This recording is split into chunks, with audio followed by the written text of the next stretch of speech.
Number 20. Hiliwaga sa trunk ng sasakyan. Isang dashcam ang nakakuha ng nakakagulong eksena. Bumaba ang driver ng kotse sa unahan para buksan ang trunk.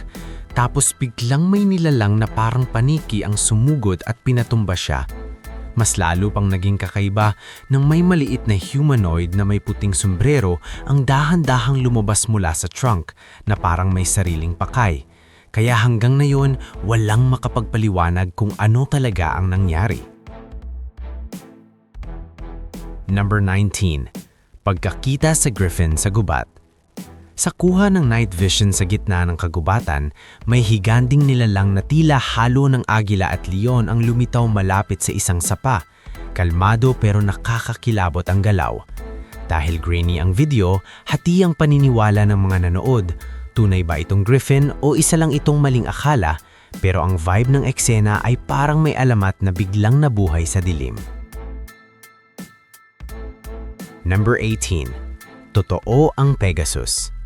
Isang video ang mabilis na nag-viral dahil ipinakita nito ang puting kabayo na may malalaking pakpak na tila pilit na pinipigilan ng dalawang lalaki habang sinusubukang pumagaspas at umangat. Mas lalo pang nalalim ang misteryo nang mawala raw ang unang video. Tapos may sumunod pang clip na lumitaw na may taong nag-aangking alaga niya ang kaparehong nilalang. Kaya ang tanong ng marami, kung peke ito, bakit parang may gustong magtago nito? Number 17. Phoenix sa tunay na buhay. Sa isang simpleng eksena, may lalaking nakakita ng ibon na nakadapo at nag-record lang ng tahimik. Pero nang lumipad ito, tila may naiwan itong kakaibang munting liwanag o glow sa hangin. Dahil sandali lang ang pangyayari at walang malinaw na paliwanag, maraming nanood ang napaisip kung nakasilip ba sila sa ordinaryong ibon na natapatan lang ng ilaw o sa isang bagay na parang phoenix na galing sa alamat. Number 16. Nilalang na nakatago sa apoy. Mula sa mataas na bintana, nagre-record lang sana ang isang tao ng malaking sunog sa ibaba, hanggang sa biglang may dambuhalang madilim na hugis ang dumaan sa usok. Sa loob ng ilang segundo, kitang-kita ang pag-aspas ng parang pakpak, kaya maraming nanood ang nagsabing mukhang dragon na lumilipad sa gitna ng apoy. Habang ang iba naman ay naniniwalang maaaring anino lang ito o kombinasyon ng usok at ilaw na nagmukhang buhay. Number 15. Paglipad ng puting dragon. Kumalat online ang footage ng tila napakalaking puting nilalang na parang dragon na lumulutang sa himpapawid. Mahaba ang katawan, umiikot ng makinis at bukas na bukas ang mga pakpak habang dumaraan. Kahit medyo grainy ang kuha, ang kakaibang galaw nito ang dahilan kung bakit hindi ito madaling ipaliwanag bilang ordinaryong ibon. Kaya maraming tao ang napapaisip kung may bagay ba talagang lumilipad sa langit na mas matanda pa sa mga alamat. Number 14. Babaeng may pakpak sa gubat. Habang nag-ahike sa isang nagyayelong kagubatan, may lalaking nag-record matapos may mapansing kakaiba sa likod ng puno. Isang babaeng nakaputi na may malalaking pakpak. Sa isang iglap, hindi niya matukoy kung ang nakita niya ay anghel, diwata o costume lang. Pero bago pa siya makalapit, bigla itong nawala na parang naglaho sa hangin. Kaya ang natira sa video ay puro tanong at kilabot. Number 13. Itim na ibon na may mukhang tao. Sa isang tahimik na bakuran, may nakadapong itim na ibon sa ibabaw ng bakod. Pero ang pinaka nakakatakot, ang mukha nito ay tila may anyong tao. Habang tumatagal ang kuha, mas lalo itong nakakaasiwa dahil hindi gumagalaw ng normal at parang nakatitig lang. Kaya maraming nanood ang napapaisip kung ito ba'y kakaibang hayop, optical illusion o isang bagay na mas hindi dapat makita sa ordinaryong araw. Number 12.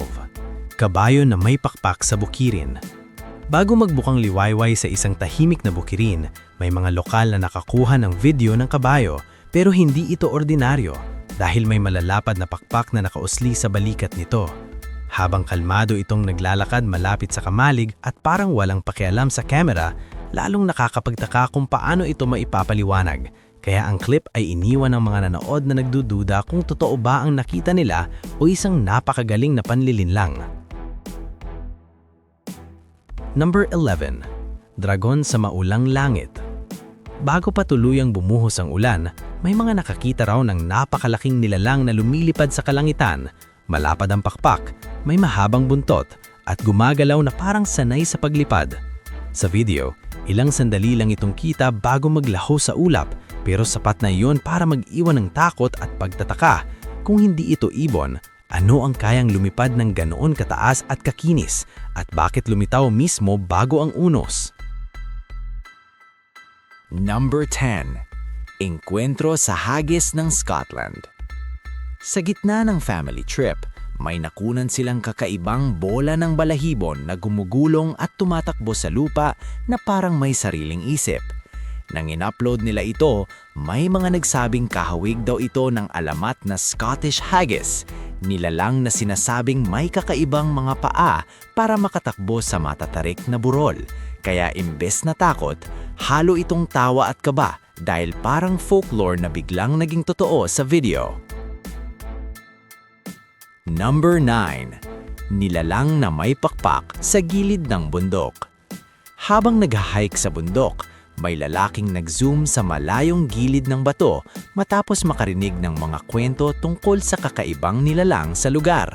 Sa kuha, may dambuhalang anyo na tila may pakpak at parang may nakadikit na patpat o istrukturang pumipigil sa pag-unat nito. Kaya ang itsura ay parang dragon na nahihirapan o nakatali. At dahil walang paliwanag sa video, naiwan ng mga nanood na nagtatanong kung ano talaga ang nakita niya. Number 8. Pagkakita ng unicorn sa gubat.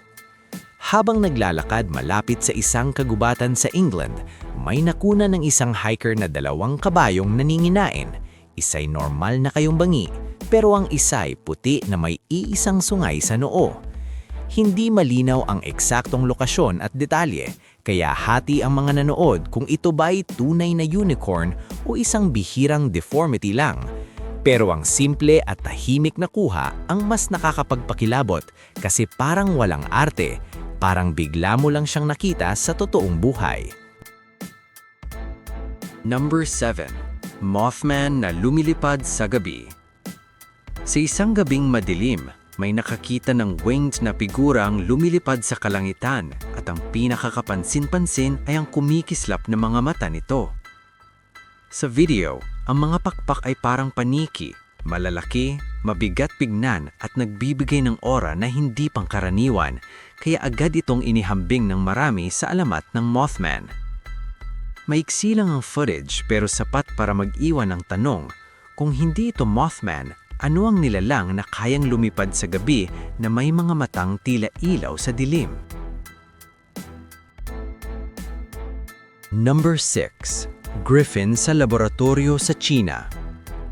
Nagsimula ang lahat sa isang nakakabahalang eksena sa loob ng laboratorio. Isang napakalaking itlog ang nanginginig sa ilalim ng maliwanag na ilaw, hanggang sa magbitak at may ulo ng ibon ang unti-unting lumabas. Pagkatapos, ipinakita ng kamera ang mas nakakagulat. Hanay ng kaparehong nilalang sa likod ng salamin, may mukha na parang agila pero katawan na tila tigre, para mga griffin na iniingatan o ikinukulong. Dahil walang paliwanag kung saan ito, sino ang nagkukunan at bakit sila nandun, nagmumukhang isang lihim na eksperimento na aksidenteng nasilip ng mundo. Number 5. Ahas ang hugis na nilalang sa ilog. Isang mangingisda ang nag-record sa tabi ng ilog nang may biglang sumulpot na mahaba at ahas ang hugis na nilalang mula sa tubig. Dumila sa ibabaw ng ilang segundo tapos mabilis ding naglaho pabalik sa kailaliman. Maiksi lang ang sandali pero sobrang linaw ng dating. Parang may Loch Ness moment sa karaniwang ilog, kaya kahit matapos kumalma ang tubig, hindi pa rin matahimik ang isip ng mga nanood kung ano ang lumipaw doon. Number 4. Lubing gabi sa kalsada. Sa isang madilim at halos walang laman na kalsada, nagmamaneho mag-isa ang isang lalaki nang biglang mapapreno siya. may dambuhalang lubong nilalang na lumabas mula sa gilid. Hindi lang ito malaking aso dahil ang laki at tindig nito ay may bigat na parang may kakaibang katalinuhan at bawat hakbang ay mabagal pero sinasadya. Tumawid ito malapit sa sasakyan at nawala sa anino at pagkatapos bumalik ang katahimikan na parang walang nangyari. Pero ang takot naiwan sa kamera. Number 3. Mga alagang griffin. Sa footage na parang casual lang, may lalaking nakikipaglaro sa hindi isa, kundi 2 griffin. Mukhang agila ang ulo at pakpak pero ang katawan ay tila tigre at gumagalaw na parang sanay na sanay sa tao. Dahil hindi sila mukhang takot o mailap, mas lalo itong nakakabigla. Kasi kung alagang nilalang sila, ibig sabihin may taong matagal nang may access sa ganitong uri ng misteryo. Kaya ang tanong ng marami, kung totoo man, saan sila nanggaling at bakit ngayon lang sila nakita ng publiko? Number 2. Engkwentro sa dragon malapit sa bahay bukid. Habang nag-iikot sa isang tila abandonadong lugar malapit sa bahay bukid, may isang babae raw na biglang napahinto nang may makitang napakalaking nilalang na gumagalaw mababa sa lupa. May kakaiba itang hugis at malalapad na pakpak na dumaan sa harap niya ng sobrang lapit, kaya sa mismong sandaling iyon, naniwala siyang dragon ang nakita niya. Isang bagay na akala niya sa kwento lang umiiran. Dahil biglaan at malinaw ang dating ng eksena, ang clip ay nag-iwan ng takot na parang may dumaan na hindi dapat nandoon. Number 1. Bangkay ng dragon sa China. Sa China, may video raw na nagpakita ng karamihang tao na nakapalibot sa higanting bangkay ng nilalang na nakahandusay sa lupa. May mga sungo sa ulo at napakahabang katawan na halos hindi matapos tingnan. Marami ang napasigaw sa gulat at kumbinsidong dragon ang nakikita nila. Pero mas lalong lumakas ang misteryo nang mabilis umanong mawala ang video at sabihing inalis ito ng mga otoridad. At kapag ganito ang nangyari, kapag biglang pinatahimik ang isang bagay, doon nagsisimula ang mas nakakatakot na tanong. Ano ang dahilan kung bakit ayaw nilang manatili ito sa mata ng publiko?